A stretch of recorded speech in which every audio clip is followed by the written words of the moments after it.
जय हिंद साथियों, आप सभी लोगों का टारगेट रुस्तम पर हार्दिक स्वागत है। आज हम लेकर के आए हिंदी के बहुत ही महत्वपूर्ण टॉपिक जिसका नाम है समास। समास बहुत ही महत्वपूर्ण टॉपिक है।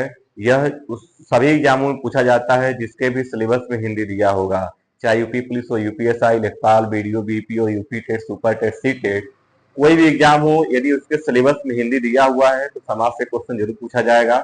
तो आइए चलते हैं अपने टॉपिक पर, और आज हम लोग चर्चा करेंगे समास के बारे में।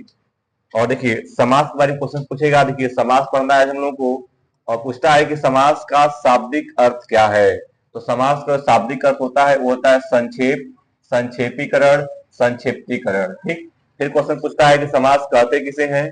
तो दो या दो से अधिक पदों या शब्दों के संक्षेपीकरण से जो नया शब्द बनता है उसे ही हम लोग समास कहते हैं। तो आप देखिए कभी क्वेश्चन पूछता है कि संधि और समास में क्या अंतर है। तो देखिए संधि का मतलब होता है जो दो वर्णों के मेल से जब कोई नया शब्द बनता है उसे संधि कहते हैं, और दो शब्दों के मेल से जब कोई नया शब्द बनता है उसे समास कहते हैं। ठीक है। फिर क्वेश्चन पूछेगा कि समास में मुख्यतः कितने पद होते हैं। तो समास में मुख्यतः दो पद होते हैं। पहले पद को पूर्व पद और दूसरे पद को उत्तर पद कहते हैं। ठीक। पहले पद को पूर्व पद और अंतिम पद या दूसरे पद को उत्तर पद कहते हैं।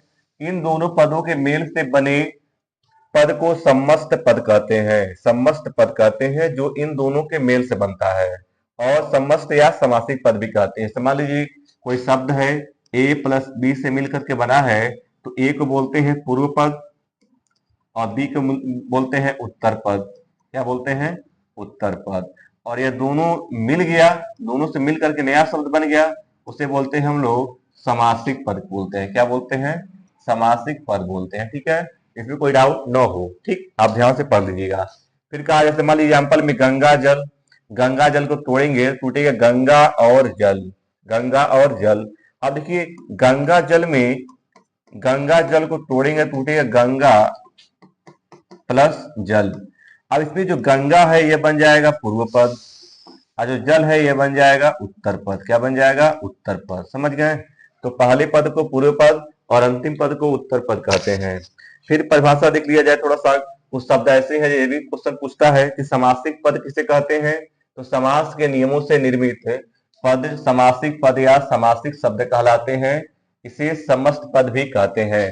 और समास होने के बाद विभक्ति चिन्ह यानी कि परसर्ग लुप्त हो जाते हैं, उसे उसे ही समासिक पद कहते हैं। जैसे एग्जाम्पल में दिया है कि रसोई घर, रसोई घर को तोड़ेंगे तो टूटता है रसोई के लिए घर। तो के लिए जो शब्द है वो हो गया विलुप्त, इसलिए क्या बन गया? रसोई घर। तो क्या बन जाएगा? समासिक पद। फिर क्या है? समास विग्रह किसे कहते हैं। तो समासिक पदों को तोड़ना, समासिक पदों को तोड़ना या समासिक शब्दों के बीच के संबंध को स्पष्ट करना समास विग्रह कहलाता है। जैसे रसोई घर, रसोई घर क्या था? समासिक पद था, लेकिन जब इसको तोड़ेंगे तो टूटेगा रसोई के लिए घर। अब देखिए पहले रसोई घर कितना छोटा है, अब उसको जब एक्सपेंड करेंगे, समास विग्रह करेंगे तो बनेगा रसोई के लिए घर। अब के लिए जो शब्द आ गया, के लिए, यह एक कारक चिन्ह है, और इसको हम लुप्त कर देंगे तो बन जाएगा रसोई घर, और इसको एक्सपेंड कर देंगे तो बन जाएगा समास विग्रह। ठीक है। तो रसोई घर ये बनेगा समासिक पद, रसोई के लिए घर ये बन जाएगा समास विग्रह। इसमें कोई डाउट नहीं होना चाहिए। ठीक है। फिर देखिए समास के भेद पूछता है, इसमें थोड़ा सा पढ़ लीजिएगा। कभी कभी क्वेश्चन पूछता है कि संख्या के आधार पर, संख्या के आधार पर, संख्या के आधार पर समास के भेद। तो संख्या के आधार पर समास के भेद पूछेगा तो इसके 6 भेद होते हैं। कितने भेद होता है? 6 भेद होता है। लेकिन क्वेश्चन पूछेगा अगर कि समास के मुख्यतः कितने भेद होते हैं, तो 4 भेद होते हैं। और ये 4 भेद होता है, इससे पद की प्रधानता के आधार पर क्वेश्चन पूछेगा आपसे कि पद की प्रधानता के आधार पर समास के कितने भेद होते हैं, तब बन जाएगा 4 भेद होता है। पहला होता है अव्ययी भाव समास, तत्पुरुष समास, और उसके बाद से आता है द्वंद्व समास, और एक आता है बहुब्रीहि समास। ठीक है। फिर देखिए समास के मुख्य भेद, समास के मुख्य भेद के बारे में पढ़ेंगे अगर, तो समास को मुख्य रूप से 4 भागों में विभाजित किया गया है, जिनमें से तत्पुरुष समास के अंतर्गत 2 और भी उपभेद आते हैं। समझ गए बात को? तो पहला बन जाएगा अव्ययी भाव समास, अव्ययी भाव समास, और इसमें पहला पद यानी कि पूर्व पद, पूर्व पद प्रधान होता है और पहला जो पद है वह अव्यय भी होता है। ठीक है, तो नोट कर लीजिएगा आप लोग कि अव्ययी भाव समास एक ऐसा समास है जिसमें पूर्व पद प्रधान होता है और पूर्व पद प्रधान होने के साथ साथ पहला जो पद होता है वो अव्यय भी होता है। ठीक, अच्छा एक बात और ध्यान समझ लीजिएगा कि अव्यय का मतलब होता है, अव्यय का मतलब अ मतलब होता है नहीं, अ मतलब होता है नहीं, और व्यय मतलब होता है व्यय, व्यय का मतलब होता है खर्च हो। ठीक, मान लीजिए कि आपके पास जो पैसा है उस पैसे में आप कोई भी खर्च नहीं करेंगे उस पैसे से, तो कभी कम या बेसी होगा, नहीं होगा। तो अव्यय का शाब्दिक अर्थ होता है कि ऐसा शब्द जिन पर लिंग वचन कारक का कोई भी प्रभाव न पड़ा, वो जैसा है वैसा ही रहे, उसके रूप परिवर्तन, उसका लिंग वचन कारक के आधार पर कोई भी परिवर्तन न हो। ठीक, तो अव्यय का मतलब होता है कि अव्ययी समास वे समास होते हैं जिनका बहुवचन नहीं बनता है, पहली बात तो यह। दूसरी बात यह है कि इसका पूर्व पद प्रधान होता है, पूर्व पद प्रधान होता है और पहला जो पद है वह अव्यय भी होता है। ठीक, अब देखेंगे दूसरे नंबर पे आया तत्पुरुष समास, और तत्पुरुष समास को देखेंगे अगर, तो तत्पुरुष समास देखिए, तत्पुरुष समास इसमें उत्तर पद यानी कि दूसरा पद प्रधान होता है और इसके दो मुख्य उपभेद भी है, और पहला बन जाएगा कर्मधारय समास और एक बन जाएगा द्विगु समास। कर्मधारय समास में क्या होता है कि इसमें विशेषण विशेष से होते हैं या फिर उपमेय उपमान का संबंध होता है, विशेषण विशेष से या फिर उपमेय उपमान का संबंध होता है। इसको जब बताएंगे जब इसका नंबर आएगा तो। ठीक है, फिर देखिए द्विगु समास, द्विगु समास में आप जानते भी होंगे कि इसका जो पहला पद है वह संख्यावाचक होता है। पहला पद कैसा होता है? संख्यावाचक होता है।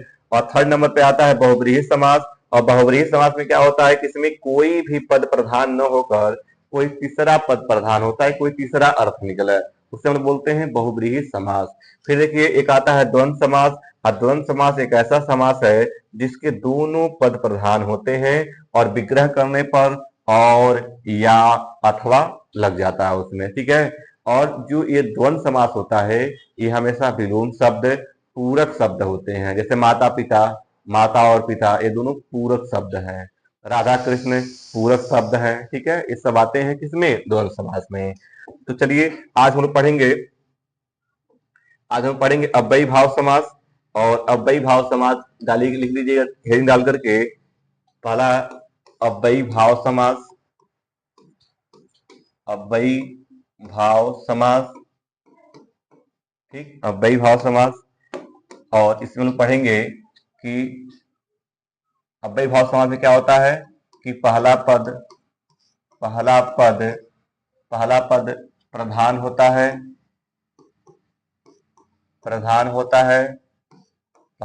प्रधान होता है। फिर पढ़ेंगे हम लोग कि पहला पद अव्यय होता है, ठीक, पहला पद अव्यय होता है। और फिर पढ़ सकते हैं हम लोग कि जो पहला पद होता है, पहला पद उपसर्ग भी होता है। ठीक है, उपसर्ग होता है। और फिर लिख दीजिएगा इसमें कि लिंग वचन कारक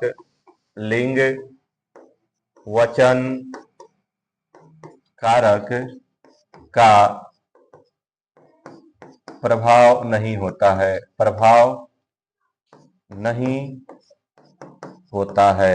ठीक, प्रभाव नहीं होता है। तो अव्ययी भाव समास वह समास है जिसका पहला पद पूर्व प्रधान होता है, पहला पद उपसर्ग होता है और इस पर लिंग वचन कारक का कोई भी प्रभाव नहीं पड़ता है। ठीक है, फिर देखिए और हम इसके एग्जाम्पल के बारे में बात करें तो इसका एग्जाम्पल देखिए, एक तरफ दिया है समास और एक तरफ दिया है विग्रह, एक तरफ दिया है समास और एक तरफ दिया है विग्रह। तो देखिए पल पल देखेंगे, अगर पल पल में कौन सा समास है, तो पल पल में क्या इसका जो समास विग्रह करेंगे तो आ जाएगा हर पल, यह भी अव्ययी भाव समास है।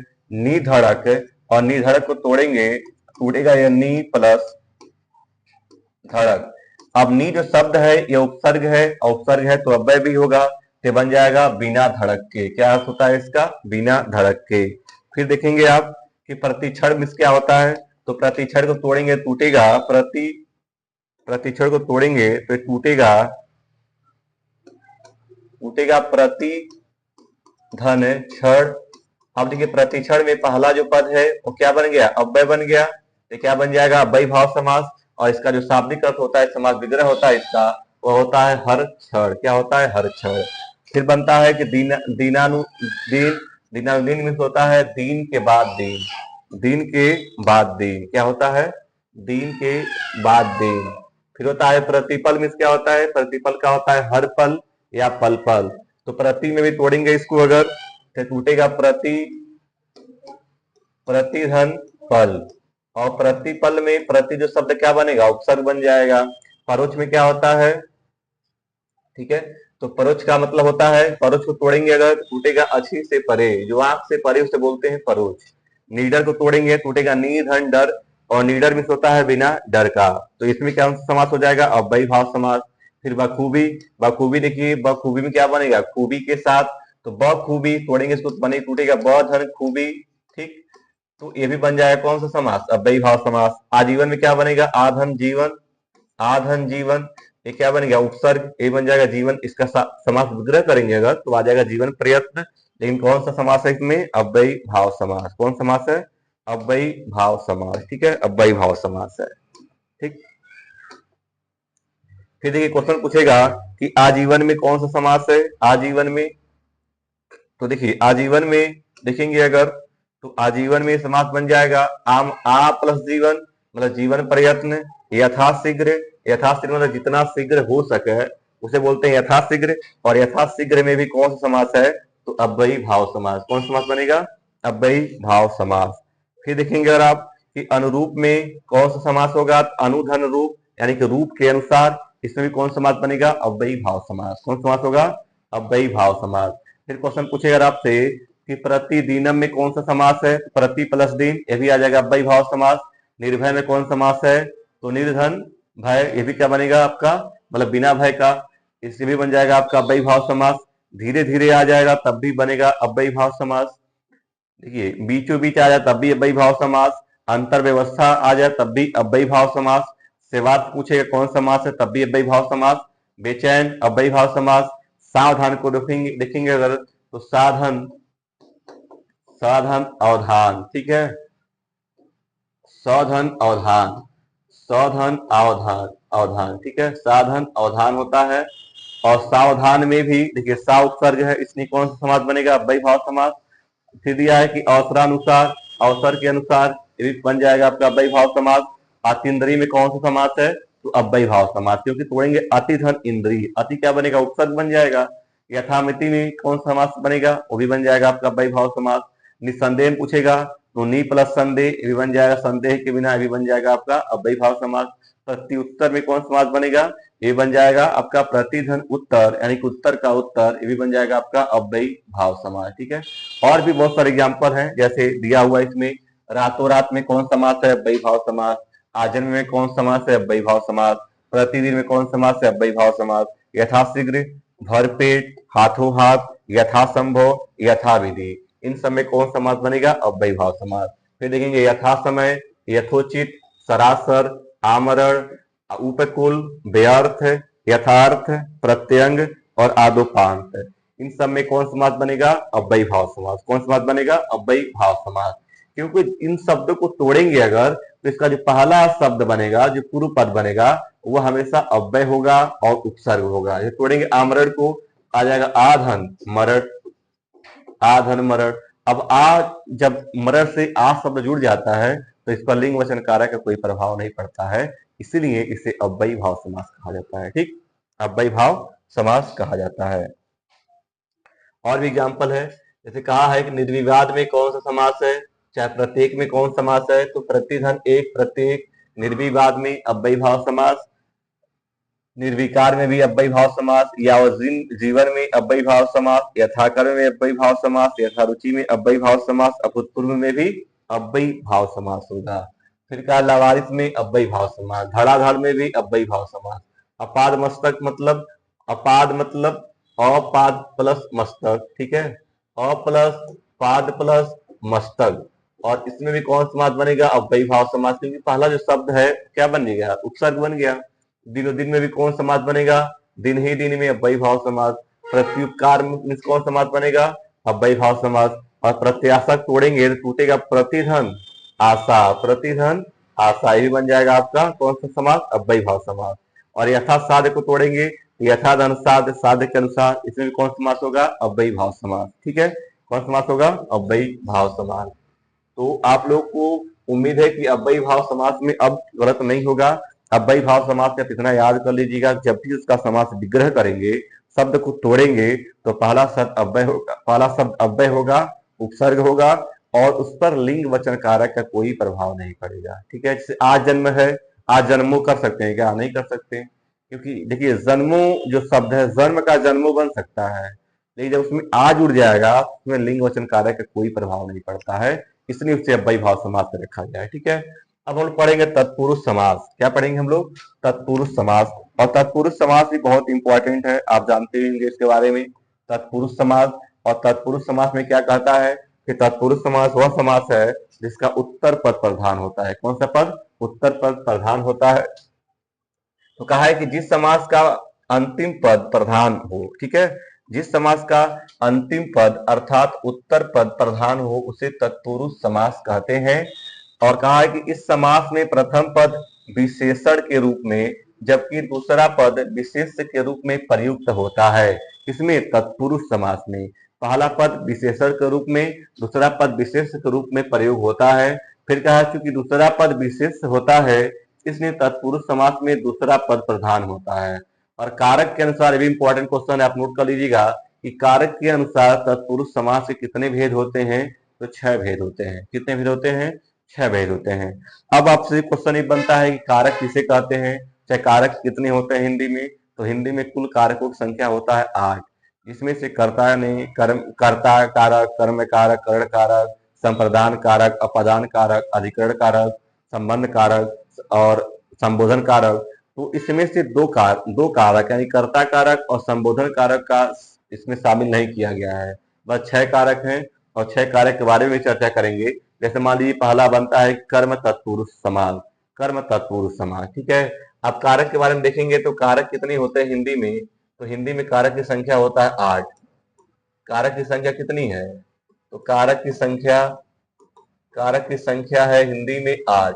लेकिन अगर आपसे तत्पुरुष समास के बारे में पूछेगा तो तत्पुरुष समास में केवल 6 भेद होते हैं कारक के आधार पर। ठीक है, इसमें से पहला देखिए कौन सा बनेगा? पहला बनेगा कर्म कारक तत्पुरुष, दूसरा बनेगा करण कारक तत्पुरुष, तीसरा ये बनेगा संप्रदान तत्पुरुष समास, और चौथा बनता है अपादान।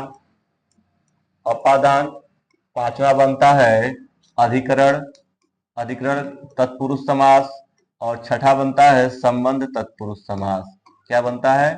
संबंध तत्पुरुष समास। तो हम लोग इन 6 समास की चर्चा करेंगे। ठीक है, अब बहुत डीप में एग्जाम्पल के साथ पढ़ेंगे। आप लोग भी जब भी वीडियो देखिए तो कलम कापी लेकर बैठे रहिए ताकि नोट करते रहिए। ठीक है, तो देखिए अगर हम चर्चा करेंगे, पहला चर्चा करेंगे हम लोग कर्म तत्पुरुष समास पर, और कर्म तत्पुरुष समास के देखेंगे तो देखिए कहा है कि कर्म तत्पुरुष समास। ठीक है, और कर्म का जो कारक चिन्ह है वो क्या बनता है? को बनता है, याद कर लीजिएगा। कर्म का जो कारक चिन्ह है वो क्या बनेगा? को बनेगा। तो यह है कि कर्म के कारक चिन्ह को, मतलब को के लोप से जो बनने वाले समास को क्या बोलते हैं? कर्म तत्पुरुष समास। क्या बोलते हैं? कर्म तत्पुरुष समास। ठीक है, अब देखिए हम लोग इसके एग्जाम्पल पे आते हैं। और दिया है, ध्यान समझिएगा, दिया है कि चिड़ी मार को तोड़ेगा चिड़ियों को मारने वाला। तो यहाँ पर ये को जो शब्द आ गया, इसलिए बन जाएगा कर्म तत्पुरुष समास, क्योंकि इसमें को विभक्ति का प्रयोग किया जाता है। ठीक है, फिर दिया है गगन चुंबी को तोड़ेंगे टूटेगा गगन को चुम्बने वाला। किसको चुम्बने वाला? गगन को चुम्बने वाला। तो इसमें को विभक्ति आ गया, कौन सा समास बनेगा? कर्म तत्पुरुष समास। स्वर्ग को प्राप्त मीन्स क्या होता है? स्वर्ग को प्राप्त, को भी क्या बन गया? कर्म तत्पुरुष समास। तिल कुटा मतलब होता है तिल को कूट कर बनाया हुआ, तो इसमें को आ गया, को कारक विभक्ति आ गया, तो ये बन जाएगा, क्या बनेगा? कर्म तत्पुरुष समास। जेब कतरा मीन्स क्या होता है? जेब को कतरने वाला। क्या होता है? जेब को कतरने वाला। समझ गए? फिर देखिए जेब को कतरने वाला। फिर कहा है गिरहकट, और गिरह मतलब होता है गर्दन को काटने वाला। क्या बनेगा? गिरहकट। इसमें कौन सा समास होगा? कर्म तत्पुरुष समास। ठीक है, फिर आएगा विरोध जनक और विरोध को जन्म देने वाला। किसको जन्म देने वाला? विरोध को जन्म देने वाला। तो कौन सा समास बनेगा? ये बनेगा आपका कर्म तत्पुरुष समास। आपत्तिजनक तो आपत्ति को जन्म देने वाला। तर्क संगत, तर्क को संगत। कठफोड़ तो काट को फोड़ने वाला, और कठखोदवा तो काट को खोदने वाला। इस सब में कौन सा समास बनेगा? तो कर्म तत्पुरुष समास। ठीक है, कर्म तत्पुरुष समास। फिर देखिए, फिर कहा इसमें कि कठखोदवा में होता है काट को खोदने वाला, और जल्दी में क्या होता है? जल को धारण करने वाला। ठीक है, क्या जल को धारण किया हुआ।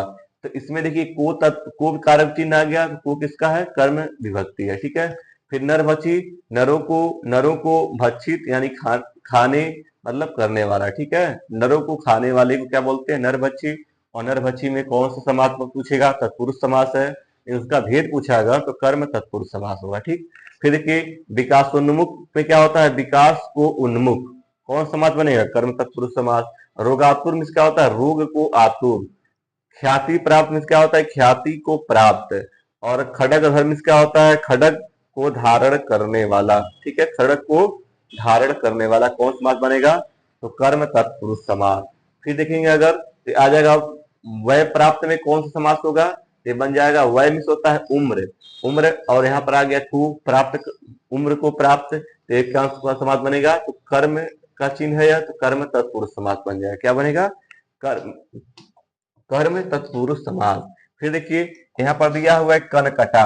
कनकटा में क्या होता है? कान को कटवाया हुआ। तो यहाँ भी को कारक चिन्ह आ गया तो बन जाएगा कर्म तत्पुरुष समास। मनोहर, तो मनोहर में क्या आता है? मन को हरने वाला। क्या बनेगा इसमें? कर्म तत्पुरुष समास। यश प्राप्त, यश को प्राप्त।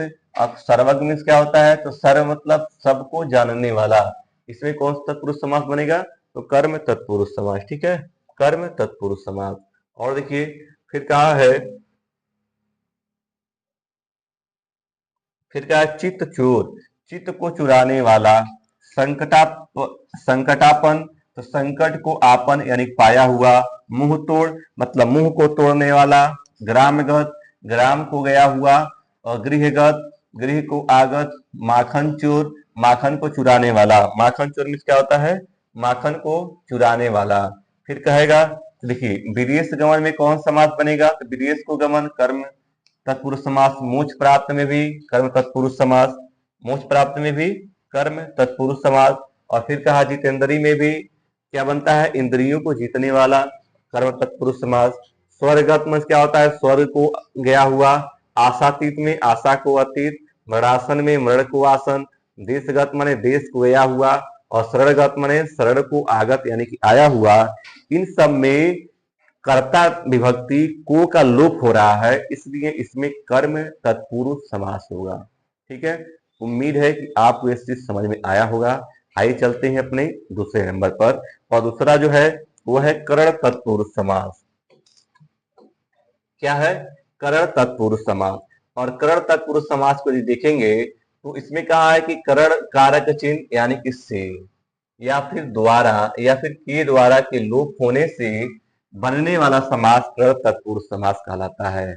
करण तत्पुरुष समास और संप्रदान तत्पुरुष समास में थोड़ा भेद है। ठीक है, देखिए करण तत्पुरुष समास का मतलब होता है ना कोई साधन होना चाहिए, कोई रीजन होना चाहिए जिसकी वजह से वो कार्य हो रहा है।